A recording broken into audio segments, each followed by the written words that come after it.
Welcome to the first edition of Staff Stories. Each week we will ask a group of teachers questions about their childhood. Let's go see this week's question with Eliana. Thanks, Jamie. This week's question is, what are some things that you remember from middle school? Let's check it out. Okay, I remember a couple of things from middle school. The first thing I remember is that it wasn't called middle school. When I went to school, when I was in elementary school, it was from kindergarten to 6th grade, where we had one teacher all day long. So my middle school was really called junior high, and we went from grade 7 to grades 9. And that was a big switch because we always had one teacher, and now in 7th grade, that's when we had to switch classes and we had all different teachers. So that was a big adjustment.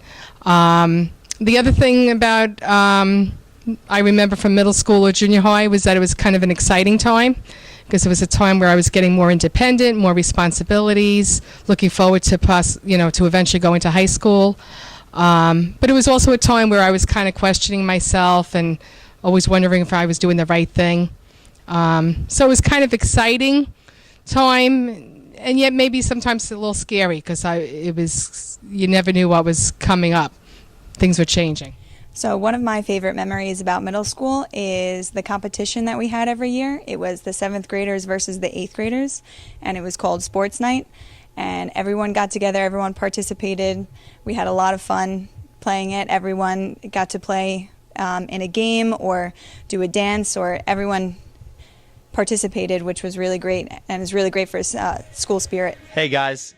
2 great memories from middle school, maybe one not so great. In 7th grade, I threw up in front of the whole school, but a lot of great friends and friends that I still talk to and cherish their friendship today.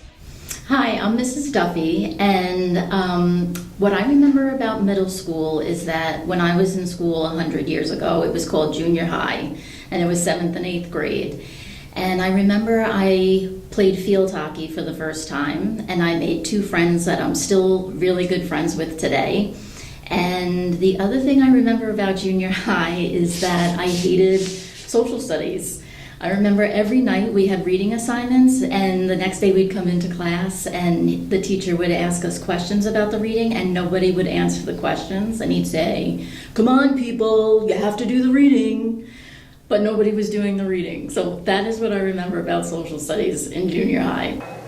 If you come up with any questions that you think should be on Staff Stories, please go to amsdmc.com. Thanks for watching. Have a great day.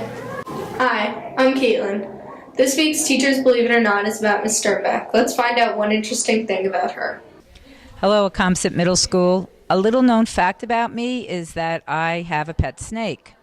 I originally bought the snake for my oldest son over 20 years ago, and not long after I bought it, he decided he wasn't interested in the snake anymore. So I have inherited Bob. He's a corn snake. He's quite beautiful. He's orange on one side and black and white checkerboard on the other. He eats frozen mice. They're kind of about that size. I put them in hot water every week, and they defrost, and he just eats them in one big gulp.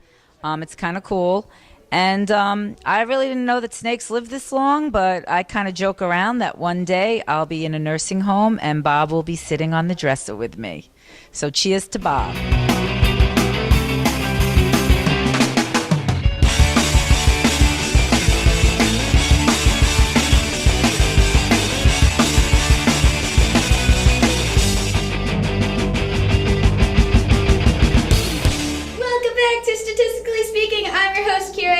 Today I'm here with Tommy and Allie, and we're going to be talking about whether or not the U.S. should use the Electoral College to elect presidents and stuff. So, Allie, do you want to go first? Sure.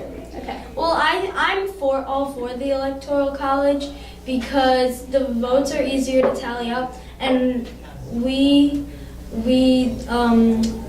persuade the electors' votes. Okay, those are good points. Tommy, would you like to counter that? I'm not for the Electoral College. I totally think we should abolish it because, one, our votes don't count. Which, doesn't make sense because we're voting and we're using our precious time to vote for a president. And our votes don't count. And also, the votes that we cast also count for other things like senators and judges in the Supreme Court. Mm-hmm. And also, if we just use the popular vote, that would be easier to tally up. Because in the popular vote of like a country or a state, what's the word I'm looking for? You would just have the amount of people that voted for that one person and how many ever, if one beat the other, that would be that state. That would make more sense. Yes. Okay, so we have our arguments. Now let's go to the cafeteria and see what other kids thought about this. I'm here with Ariana. Say hi. Hello. Okay, so Ariana, do you think that we should elect government officials through the Electoral College or popular vote? Sorry. Popular vote. Okay, I'm here in the AMS cafeteria with Issa. Say hello. Hello. Okay, so Issa, do you think that we should elect government officials with the Electoral College or by popular vote? I believe we should elect government officials by the Electoral College because not everyone who has the ability to vote knows everything about what's going on. So they can use representatives to represent their parties to get a fair vote. Okay. All right, so that's a pretty good answer. I'm here with Nick. Say hi. Hi. Okay, so Nick, do you think that we should vote government officials through the popular vote or the Electoral College? I say the Electoral College. The results are in! So, the winner is Tommy with 70% of the votes. Good job, Tommy. But, you know, with the Electoral College, Ali still won, so not that matters or anything. Anyway, guys, thank you for watching and thank you for being very patient with my 2-quarter-long hiatus. And so, yeah, back to you, AMS TV News. Hi, I'm Anthony. With our second featured app, we have Stack the State, a fun educational game that helps you learn more about our states.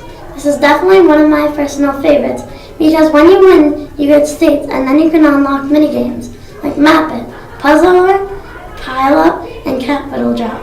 A 4-star review suggests that the whole family loves it. The overall rating is 4.5 stars. Thanks for tuning in to the featured app. Now here's this week's Who Am I?